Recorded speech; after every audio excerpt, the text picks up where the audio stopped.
Bismillahirrahmanirrahim.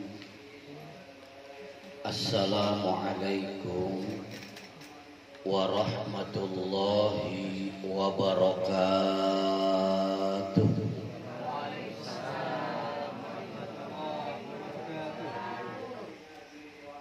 Jawabnya lemes amat sih.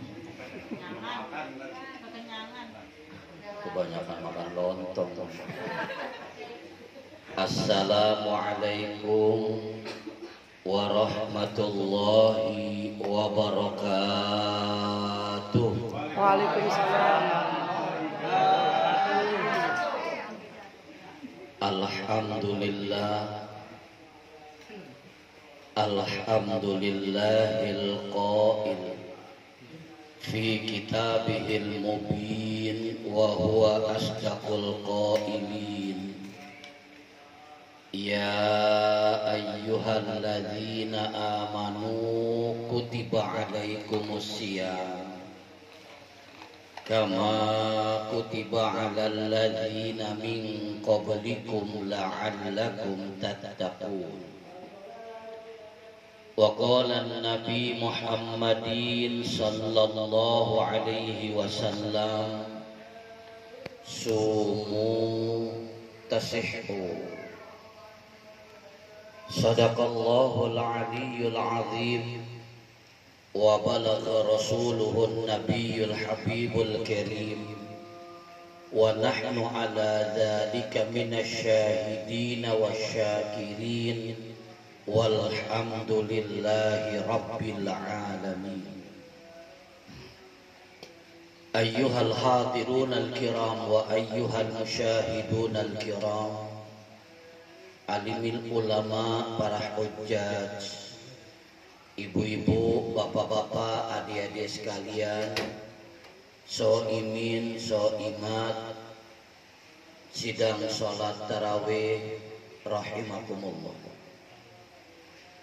Puja dan puji syukur kita panjatkan kehadirat Allah, Zat pencipta alam semesta, di mana dengan percikan rahmat dan untayan nikmat yang Allah cucurkan kepada kita dengan sehat walafiat lahir maupun batin, hingga kita dapat melangkahkan kaki dan melenggangkan tangan, duduk tersimpuh berdampingan dengan handai tolan kerabat dan kawan, yang tak lain dan tak bukan adalah di dalam rangka memenuhi beberapa nilai ibadah, antara puasa yang merupakan kewajiban, sholat isya yang sudah kita laksanakan, sholat tarawih juga yang baru saja kita kerjakan.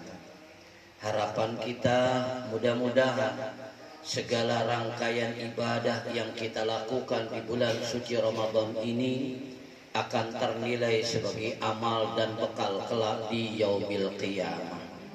Dan kita tentu berharap dan berdoa mudah-mudahan Allah akan panjangkan umur kita, Allah jauhkan kita dari musibah dan mara bahaya, sehingga kita dapat melaksanakan terus ibadah Ramadan sampai Ramadan yang akan datang. Amin amin ya rabbal alamin.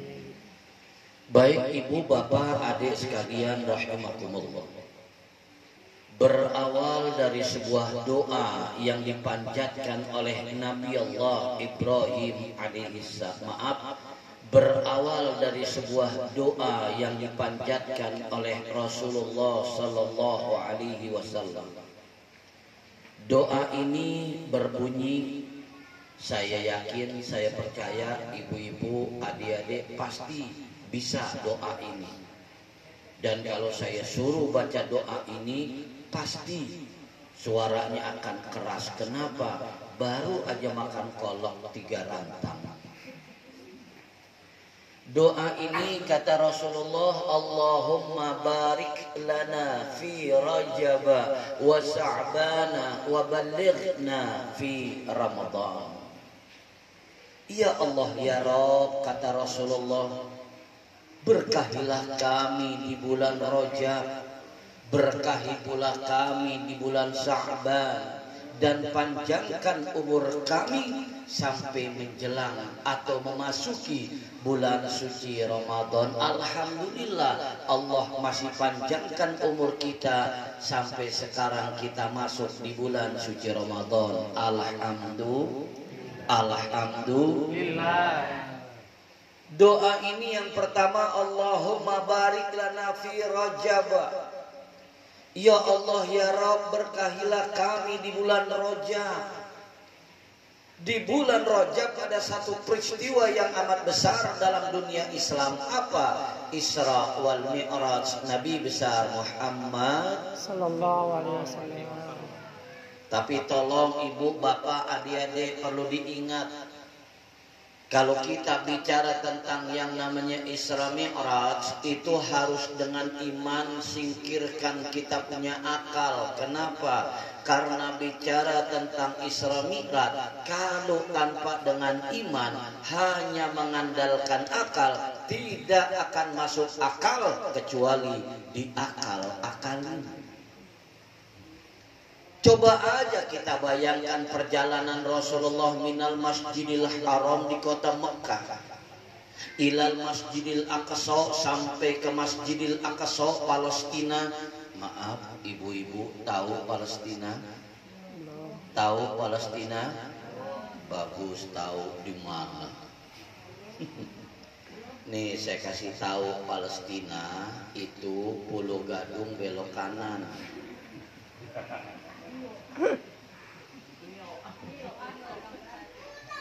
Perjalanan Rasulullah minal Masjidil Haram kota Mekah ilal Masjidil Aqsa, sampai ke Masjidil Aqsa Palestina, lanjut ke Sidratul Muntaha, langit yang ketujuh, dilakukan oleh Rasul dalam waktu relatif yang amat singkat. Malam berangkat, pagi udah sampai di rumahnya. Padahal saat itu antara Masjidil Haram kota Mekah sampai Masjidil Aqsa Palestina, lanjut ke Sidratul Muntaha, langit yang ketujuh, dilakukan seharusnya oleh Rasul itu 40 hari 40 malam. Belum Sidratul Muntaha, tapi Nabi malam berangkat, pagi udah sampai di rumahnya. Maaf, heran apa tidak? Heran apa tidak? Heran apa tidak? Saya nggak heran.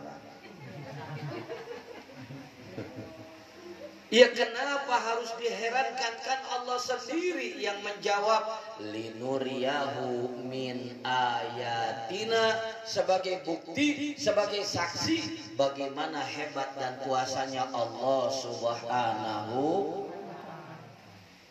Makanya nggak usah heran ketika Rasulullah Isra Mi'raj selesai, itu banyak yang pada nggak percaya, banyak yang komplain, banyak yang protes. Suatu saat Sayyidina Abu Bakar As-Siddiq, kenal Bu Abu Bakar As-Siddiq? Ibu kenal? Bagus, mending jawab nggak kenal, jangan so akrab dah. Saya aja ngomong kagak kenal. Perjalanan yang begitu jauh, akhirnya Sayyidina Abu Bakar dipanggil. Hai Abu Bakar, come here. Cia. Kalau Ustadz ngomong Inggris saja cia. Saya maaf, biarpun saya bodoh, biarpun saya nggak cerdas, biar begini-begini, alhamdulillah saya kuliah sampai S2, makanya dapat gelar MAG. MAG itu artinya Magister Agama, bukan Master Alam Goib. Hai Abu Bakar, ada apa? Apa betul kawan kamu yang namanya Muhammad bin Abdullah melakukan perjalanan minal Masjidil Haram kota Mekah sampai Masjidil Aqsa Palestina, lanjut ke Sidratul Muntaha dalam waktu relatif amat singkat? Kumaha pendapat engkau hai Abu Bakar? Sayyidina Abu Bakar ngejawab sambil tersenyum. Apa kata beliau? Hai sahabatku, kalau memang ini ucapan keluar dari Muhammad bin Abdullah, jangankan cuma ini, lebih dari ini aku percaya. Kenapa? Aku nggak pernah dengar Muhammad itu berdusta. Aku tuh kenal lama, akrab lama dengan Muhammad. Enggak pernah dia pernah berbohong. Jangankan cuma ini, lebih dari ini aku percaya. Gara-gara pertama kali membenarkan Isra Mi'raj, inilah Abu Bakar mendapatkan gelar As-Siddiq. Abu Bakar As-Siddiq. As-Siddiq artinya orang yang benar. Makanya minta maaf kalau di sini ada yang namanya Siddiq kudu benar. Bu, kalau di sini ada yang namanya Siddiq kudu bener. Jangan nama Siddiq sholat puasa kagak pernah. Oh, ini mah Siddiq-Siddiqan namanya. Tapi sebenarnya maaf, Isra Mi'raj itu kalau dipikir-pikir dengan akal, masuk akal, asalkan diakal-akalin. Gimana caranya? Maaf, Pak Subur, kenal sama yang namanya semut? Kenal, bagus, kenal. Gimana kenalannya? Kan saya pernah ngomong kalau ditanya nama binatang jangan bilang kenal, tahu begitu. Kalau kenal berarti itu semut bisa ngomong. Pak Subur semut.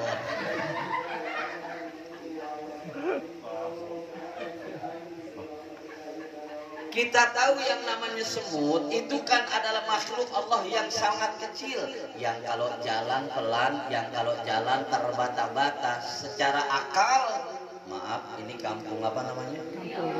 Kampung Lio.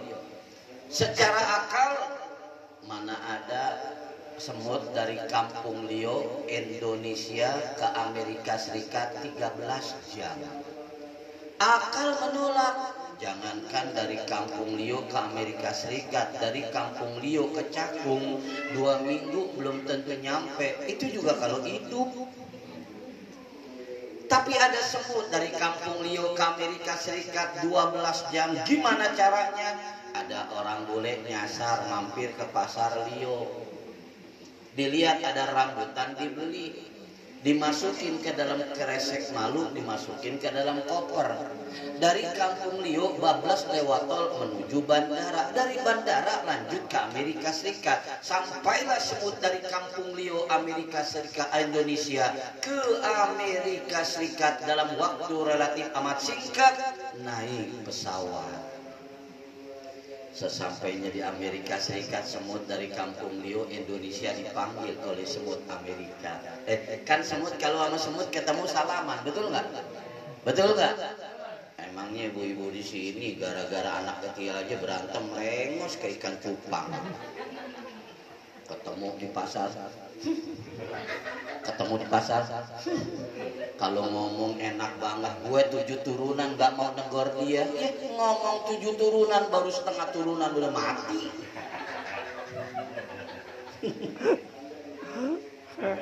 Sesampainya ini semut Kampung Lio Indonesia di Amerika Serikat, dipanggil ini semut dari Indonesia.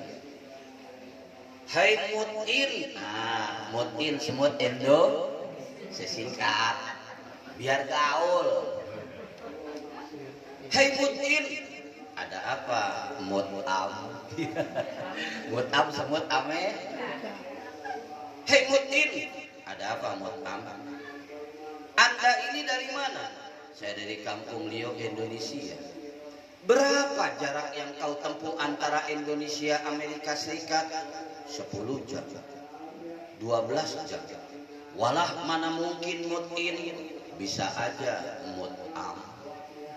Gimana caranya ini? Begini saya lagi enak-enak nangkring di rambutan, ada orang bule beli, dimasukin kresek malu, dimasukin ke dalam koper, bablas lewat tol menuju bandara. Dari bandara lanjut ke Amerika Serikat. Sampailah saya ke Amerika Serikat dalam waktu relatif amat singkat. Kata semut Amerika Serikat, I know. Nih pembelajaran. Kalau dengan kapal buah karya manusia itu merasionalkan kepada yang tidak rasional, Bapak. Kalau dengan kapal itu masuk akal kan kepada yang tidak masuk akal. Kalau dengan pesawat buah karya manusia itu memungkinkan kepada yang tidak mungkin. Apalagi dengan hebat dan kuasanya Allah Subhanahu wa ta'ala. Makanya bicara tentang Isra Mi'rajnya Nabi, betapa manusia ini adalah makhluk yang lemah. Allah adalah zat yang maha kuasa. Makanya manusia hidup di alam dunia nggak boleh sombong. Betul? Betul? Saya sering bilang minta maaf, yang kaya jangan sombong sama yang miskin. Kenapa? Kalau yang mati kaya, kalau yang kaya mati, yang gotong kebanyakan orang-orang miskin. Ini kadang belum kaya udah sombong, di depan rumah ditulis awas ada anjing galak.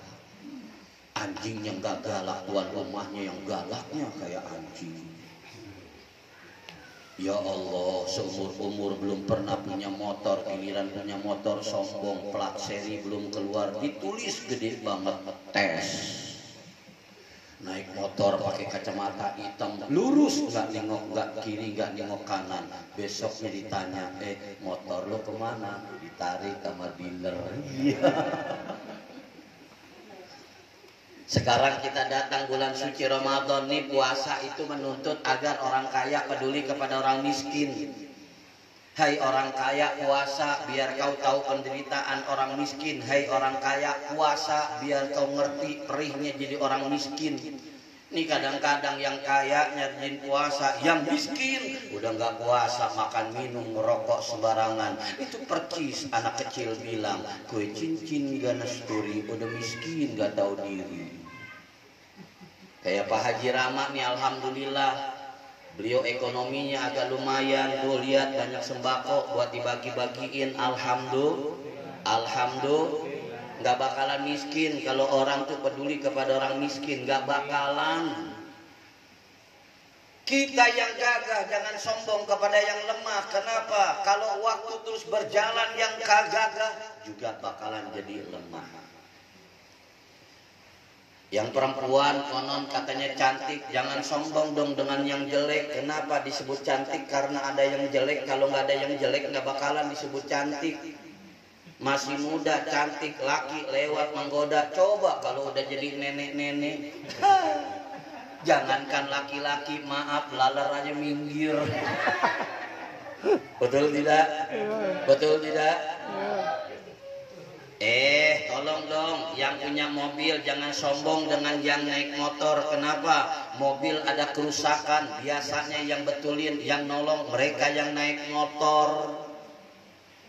Yang naik motor jangan sombong dengan yang jalan kaki. Kenapa? Motor jatuh ke got, yang angkat biasanya mereka yang jalan kaki. Nggak mungkin dari pesawat turun nolongin yang jatuh dari motor. Yang jalan kaki jangan sombong dengan sesama pejalan kaki. Kiri kanan ada orang, bungkukan kita punya badan, umbarlah kita punya senyum, ucapkan permisi, saya numpang lewat. Bahasa nggak bayar, bahasa itu gratis. Justru Allah ciptakan kita punya mulut, falyaqul khairan aw liyasmut, untuk bicara yang baik. Kalau nggak baik diam. Berapa banyak kasus keributan, pertumpahan darah, keributan yang sampai mematikan, itu karena nggak mampu menjaga lisannya dengan baik. Makanya Rasul katakan apa? Sekali lagi, falyaqul khairan aw liyasmut, bicara yang baik, kalau nggak baik diam. Jadi Isra Mi'raj kudu dengan Isra Mi'raj kudu dengan iman. Jaga iman baik-baik, wariskan kepada putra dan putri kita. Jangan minta maaf, neraka ada di tengah-tengah kita. Rasulullah minta baiti jannati, rumah tanggaku adalah surgaku, bukan baiti nari, rumah tanggaku adalah nerakaku. Jangan. Nggak bisa seperti itu. Dianjurkan oleh Rasul, dalam rumah tangga itu harus tercipta yang namanya surga, bukan yang namanya neraka. Gimana caranya? Wariskan iman kepada putra dan putri kita. Apalagi minta maaf, yang namanya anak itu adalah aset bagi orang tuanya. Buat apa kita punya jabatan yang tinggi? Buat apa anak kita jadi pejabat? Buat kita menjadi anak kita menjadi miliuner? Allah nggak butuh itu. Kenapa? Allah maha pejabat, Allah maha berpangkat, Allah maha kaya. Kalau ibu bapak meninggal dunia, yang diharapkan dari anak kita adalah apa? Tak lain dan tak bukan adalah doa. Bagaimana anak akan mendoakan kita kalau kita meninggal dunia, kalau anak itu nggak diajarkan untuk mengaji? Jam 11 malam saya ada yang telepon perempuan. Hei, perempuan, nggak subur, perempuan. Ini kayaknya pikirannya udah jeleknya nih Pak Subur. Saya bilang perempuan, dalam hati mungkin cabe-cabean kali. Kagak, perempuan benar. Jam 11 malam saya ditelepon oleh perempuan kering. Assalamualaikum. Waalaikumsalam. Ini Haji Syahrillah Asfari. Saya yang bergelar Jet Li. Betul. Jet Li itu saya dapat gelar tahun 1998. Sebelum ustadz-ustadz kiai-kiai itu belum pada dapat gelar. 98 saya dapatnya itu. Sekarang kan udah banyak gelar-gelar ustadz. Ada ustadz kampret, ada ustadz sendal jepit. Ada aja. Saya aja gelarin Jet Li aja nyesel. Tapi ya bagaimana? Udah dapat gelar ya. Kering, assalamualaikum. Ini Haji Syahrillah Asfari Kiai Jet Li. Oh iya betul ibu. Ada yang bisa saya bantu? Begini Pak Kiai, kenapa? Saya punya suami sakit udah lama, terus berobat ke sini ke sana nggak sembuh. Oh, badannya kurus, tinggal tulang belulang, matanya melotot, mulutnya nganga, punggungnya lecet karena nggak bisa bergerak. Terus, ya saya udah berobat kemana-mana tapi belum sembuh juga. Tolong dong Pak Kiai tengok suami saya. Baik ibu, saya tengok, saya nggak jamin sembuh, tapi akan saya doakan biar sembuh. Alhamdulillah Pak Kiai, ayo ke tempat saya. Oh, saya kan nggak tahu rumah ibu. Kami jemput, boleh, tapi ibu bawa orang, saya bawa santri. Supaya tidak fitnah. Ketika saya sampai di rumahnya, saya tertegun, ternyata orang ini orang kaya.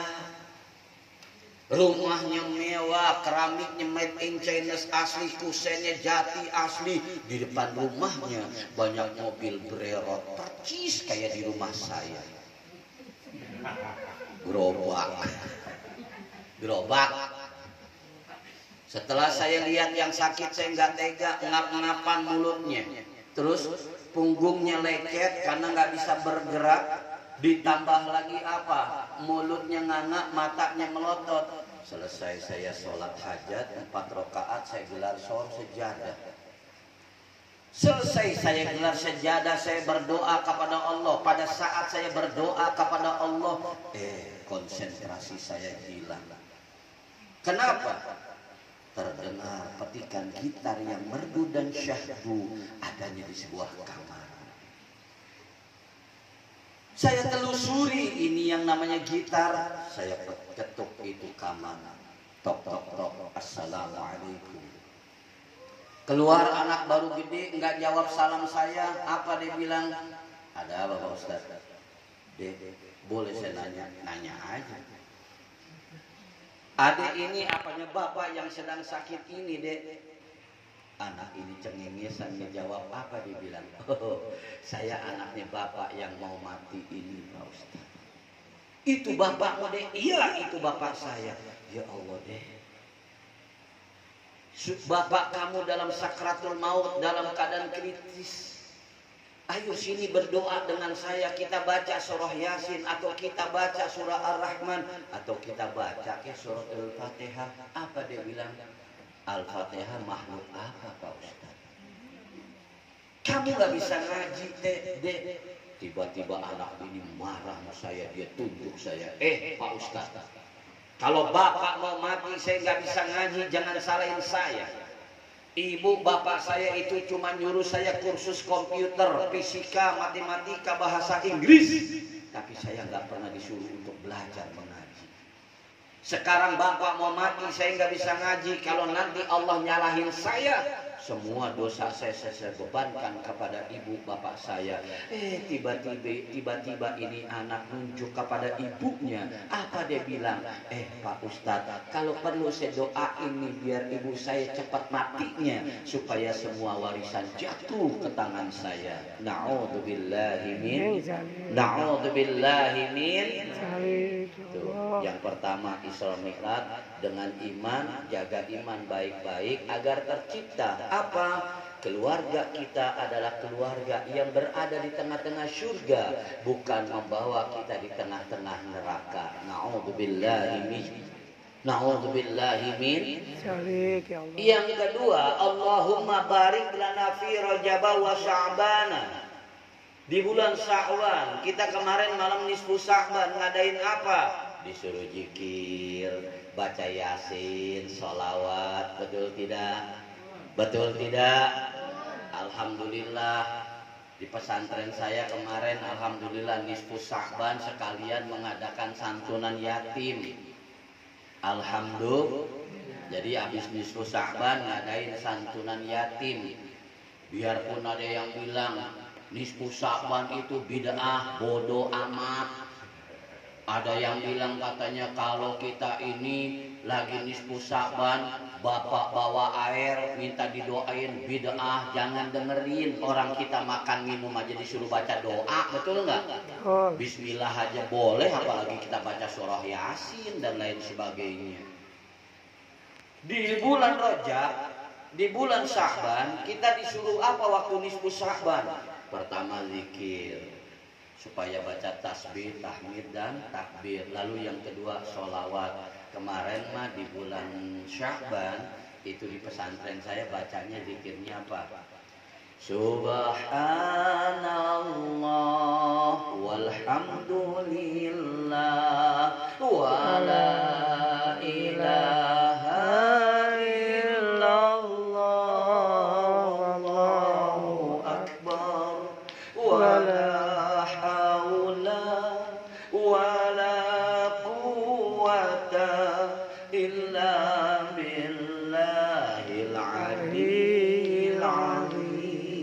sama-sama.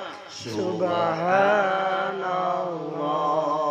walhamdulillah wa la ilaha illallah wallahu akbar wa la haula wa la quwwata illa billahil aliyyil azim. Ayo, subhanallah. Sama-sama yang keras. Walhamdulillah wa la ilaha illallah. Yang keras lagi. Wallahu akbar.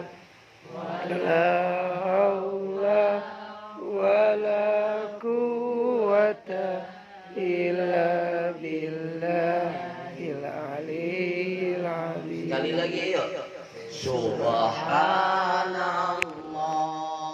walhamdulillah wa la ilaha illallah wallahu akbar wa la haula wa la quwwata illa billahil aliyyil azim. Sama-sama yang keras.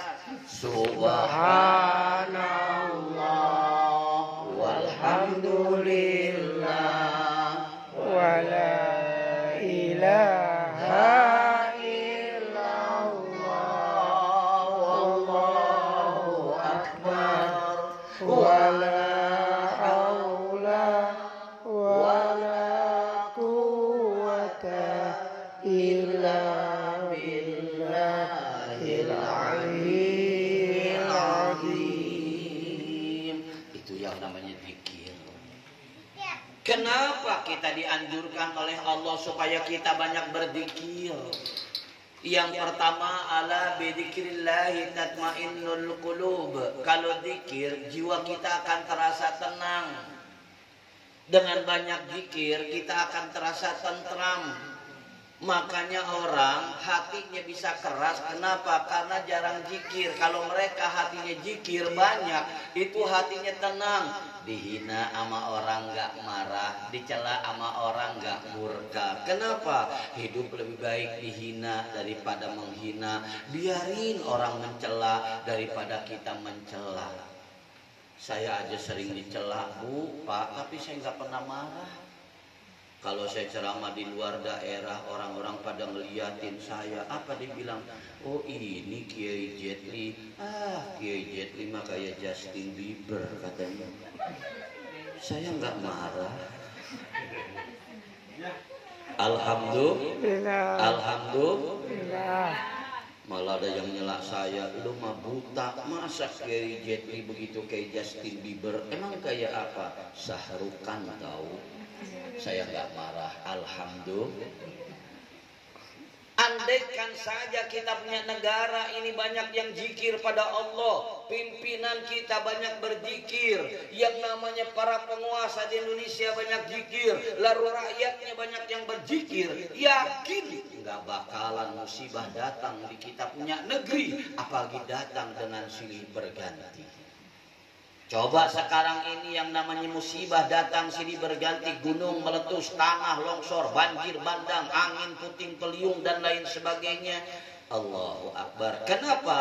Karena kurangnya zikir penduduk yang ada di negara ini.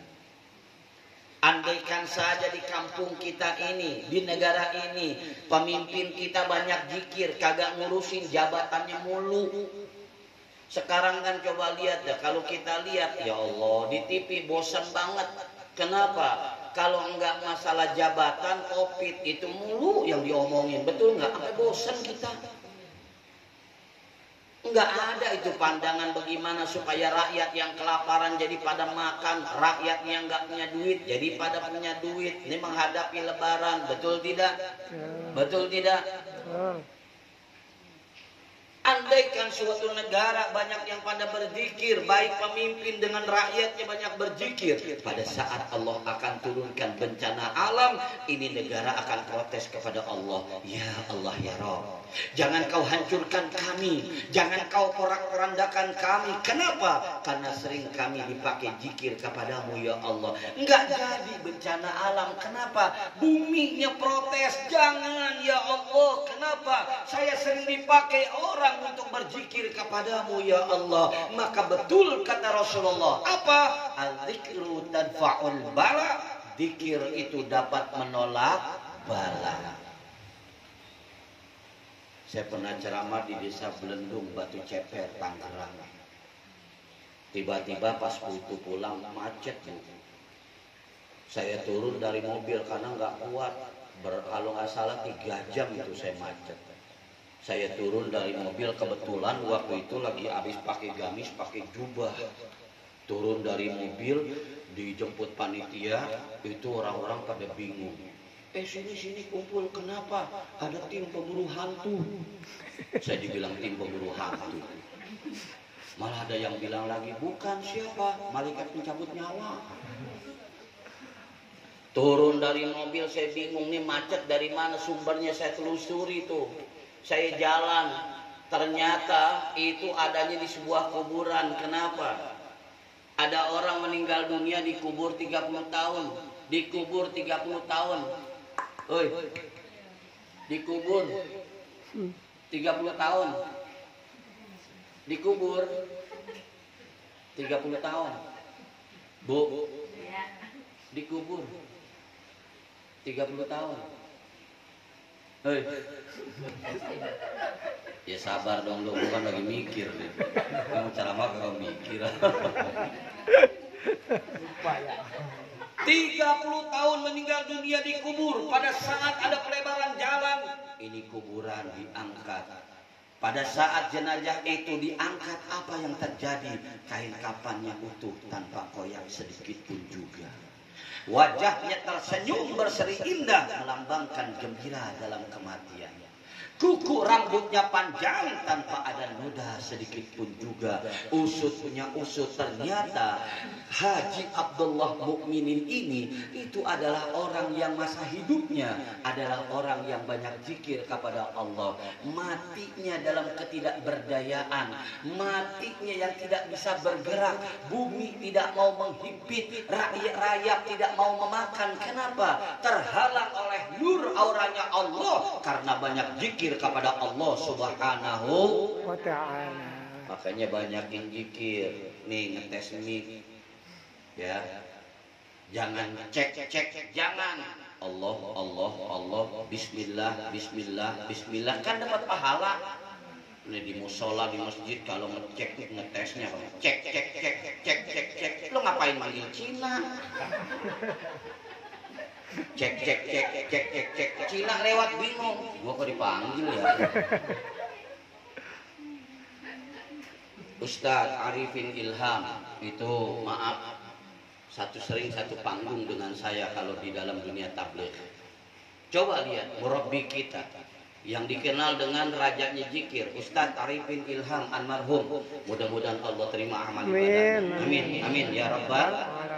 Coba lihat pada saat beliau itu akan meninggal dunia, pada saat akan dicabut nyawanya, dipisahkan ruh dan jasadnya, itu almarhum apa? Wajahnya berbinar, matanya terlihat indah, senyumnya begitu cemerlang, seolah-olah pada saat malaikat Israel akan mencabut nyawanya, beliau berkata apa? Hai malaikat Israel, cepat cabut nyawaku, cepat pisahkan ruh dan jasadku. Aku sudah rindu dengan Allah. Setiap saat, setiap detik aku selalu menyebut nama Allah. Saat dan waktunya aku ingin segera bertemu dengan Allah. Ayo malaikat Israel, cepat cabut nyawaku. Kenapa? Beliau itu semasa hidupnya orang yang banyak zikir kepada Allah.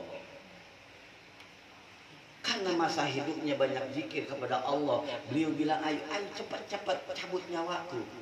Makanya jangan pernah ngomong nih, kalau ada orang meninggal dunia enak banget ngomongnya. Apa? Nih Pak Subur, biasanya kalau ngomong nih. Kalau ada yang wafat gimana Pak? Bagus. Jangan kita nih kalau ada yang meninggal dunia dikubur ngomongnya enak aja. Apa bilangnya? Selamat jalan di tempat yang terakhir. Kuburan bukan tempat yang terakhir. Itu cuma jembatan tahapan, masih ada lagi tempat yang terakhir. Orang kalau yang ahli ibadah, ya, orang yang kalau ahli ibadah pada saat meninggal dunia digotong, di saat digotong, ini yang meninggal teriak apa kalau ahli ibadah? Cepet dong saudaraku, cepet dong tetanggaku, masukkan aku ke dalam kubur, aku sudah rindu pengen ketemu dengan Allah. Kenapa? Karena beliau ini orang yang ahli ibadah. Tapi kalau min ahli ma'asi, mereka itu adalah orang yang ahli maksiat. Pada saat digotong, itu sebenarnya itu orang yang mati digotong teriak. Apa dia bilang? Aku mau dibawa kemana? Aku mau dibawa kemana? Jangan dibawa aku ke kuburan, jangan. Ya Allah ya Rabb, hidupkan aku kembali. Kalau kau hidupkan aku kembali, tidak ada satu detik pun aku lewatkan untuk berzikir, beribadah kepadamu ya Allah. Itu rintihan orang yang meninggal dunia yang ahli maksiat, yang digotong oleh orang banyak.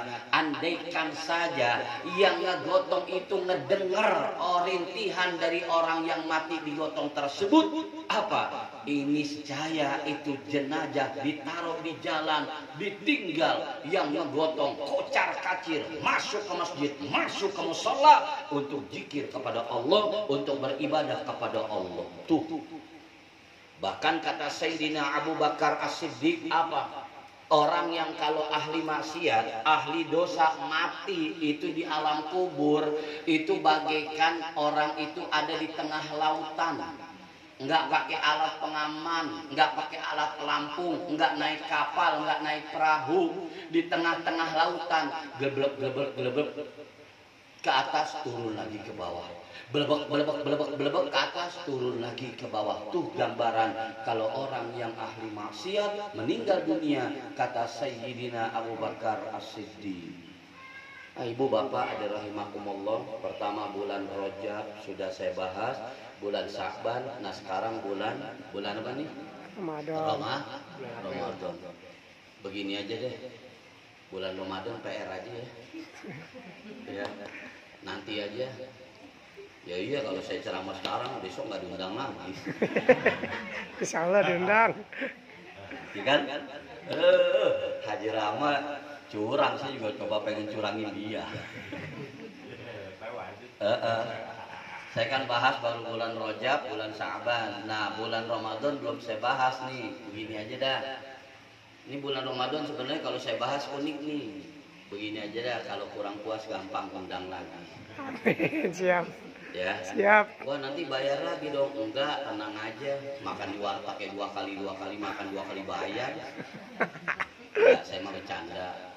Ya, insya Allah bulan Ramadan saya kupas pada pertemuan yang akan datang. Insya Allah. Saya agak sedikit capek ibu, agak sedikit lelah. Saya baru dari pondok pesantren saya. Saya lagi ngebangun pondok pesantren khusus anak yatim. Alhamdulillah Haji Rama dengan istri Pak Subur dan lain sebagainya udah nengok. Baru 3 bulan ngebangun dihantam dengan pandemi. Akhirnya apa? Banyak ceramah saya digagalkan, banyak taklim saya yang ditunda, bahkan tablik akbar banyak yang tidak dilaksanakan. Alhamdulillah. Kejem banget. Orang job hilang, alhamdulillah lagi. Kacau nih kampung. Siang dong. Jadi maaf, 3 bulan saya baru bangun pesantren. Apa yang terjadi? Pandemi. Akhirnya maaf, ceramah saya yang banyak itu gagal semua. Tapi saya juga bingung. Bingungnya apa? Bangun pesantren yang terjadi apa? Bisa ngebangun musola 200 meter. Alhamdulillah. Kamar mandi 6, tempat wudhu 4. Lalu bikin asrama yatim putri 5. Terus juga apalagi dapur umum, kolam berenang 2. Terus lagi kolam empang ikan itu 5. Jadi anak yatim itu nanti kalau lapar tinggal serok makan dah. Kalau anak istri saya haramin untuk makan, nggak boleh. Kecuali ikan itu mati. Kalau udah mati silakan makan. Tapi kalau masih hidup nggak boleh. Karena niatnya buat anak yatim. Lalu juga alhamdulillah lagi bikin kandang kambing. Tujuannya apa? Anak yatim nanti saya ajarin ternak. Nah kalau ibu bapak mau akikah bisa tuh. Lalu nanti beli kambing ke kita boleh. Dengan akikah beli kambing sama aja kita bersedekah dengan anak yatim. Lalu juga kemarin baru selesai bikin itu. Bikin kamar mandi 2 buat penjemput atau penjenguk yatim. Bahkan kita bisa bikin gazebo buat anak yatim yang berkelakuan khusus. Makanya doain biar pembangunannya selesai tanpa kendala. Amin. Amin. Ini semua adalah campur tangan Allah. Intan surallah yansurkum wa yutsabbit aqdamakum. Kalau kita mau menolong agama Allah, Allah akan menolong kita asalkan kita teguh dalam pendirian. Kita ini kadang-kadang maaf munafik, Pak Subur. Munafik. Pak Subur, munafik. Kita ini kadang-kadang munafik gimana? Kalau Rasul dihina marah, kalau Rasul dicela murka. Tapi kenapa kita nggak peduli kepada anak yatim? Sedangkan Rasul lahir dalam keadaan yatim. Bahkan kata Rasul, ana abul yatama, saya ini adalah bapaknya anak yatim. Ini kadang-kadang ngerti agama tapi pelit. Nah saya mau nanya nih, orang kayak Haji Rama ini susah Pak. Susah. Saya mau nanya, beliau dermawan baik orangnya. Saya mau nanya nih, mana yang bagus, orang kaya pelit sama orang miskin medit? Bagus yang mana? Kagak yang bagus, kesrek semua. Kayaknya aja pelit, apalagi miskinnya. Miskinnya medit, apalagi kayaknya. Orang kalau udah kena penyakit pelit, maaf, jangankan hartanya, dosanya aja dipinta nggak dikasih. Betul nggak? Ngerti agama tapi pelit. Saya kan nggak pernah lihat bapak dari kecil, Bu. Bapak saya meninggal dunia ketika saya masih kecil. Sampai saya dibuang di panti asuhan 5 tahun. Alhamdulillah. Dibuang. Kasihan. Dibuang, alhamdulillah. 5 tahun saya ini di panti asuhan dibuang. Kasihan. Ada orang yang ngerti agama tapi pelit. Kalau saya pulang pengen berangkat sekolah dipanggil tuh, Syahril. Iya Pak, anak yatim. Pak, mana palanya Ril? Saya kasih pala saya, dielus sama dia. Apa dia bilang? Terima kasih Ril, saya dapat pahala. Sewot saya ngejawab, sama-sama. Mentang-mentang kata Rasulullah kalau ngelus kepala anak yatim pahalanya sebanyak rambut anak yatim. Besoknya lagi dipanggil lagi saya, Syahril. Iya Pak, anak yatim. Mana pala kamu? Saya kasih pala saya, dielus lagi. Apa dia bilang? Makasih Ril, saya dapat pahala 2 kali. Sewot lagi saya ngejawab, Pak. Ketiganya dipanggil lagi, Syahril. Saya jawab, ogah. Kenapa Ril? Ngelus mulu, dikasih duitnya kagak. Lah kalau dielus terus rambut rontok 3 kan lama-lama botak itu. Makanya doain biar pondok pesantren saya bisa berjalan dengan baik. Amin. Tidak ada kendala, tidak ada masalah. Amin. Amin. Nah, silakan kalau ada anak yatim yang terlantar, yang putus sekolah, entah tetangga kita, saudara kita, teman kita, bawa ke pondok saya. Nggak usah bawa apa-apa dah, udah serba ada. Nggak usah bawa baju, yang penting pakai baju. Jangan bawa baju, yang penting pakai. Lah iya dong, masa dari kampung Rio ke pondok saya telanjang bulat? Itu anak yatim apa tuyul? Ini yang bisa saya sampaikan. Saya punya PR jadi satu, masalah Ramadan belum saya bahas. Insya Allah nanti akan saya bahas lagi. Insya Allah. Itu yang bisa saya sampaikan. Sekali lagi kurang dan lebih saya mohon maaf. Yang benar datangnya dari Allah, yang salah adalah saya. Hadanallah. Assalamualaikum warahmatullahi wabarakatuh.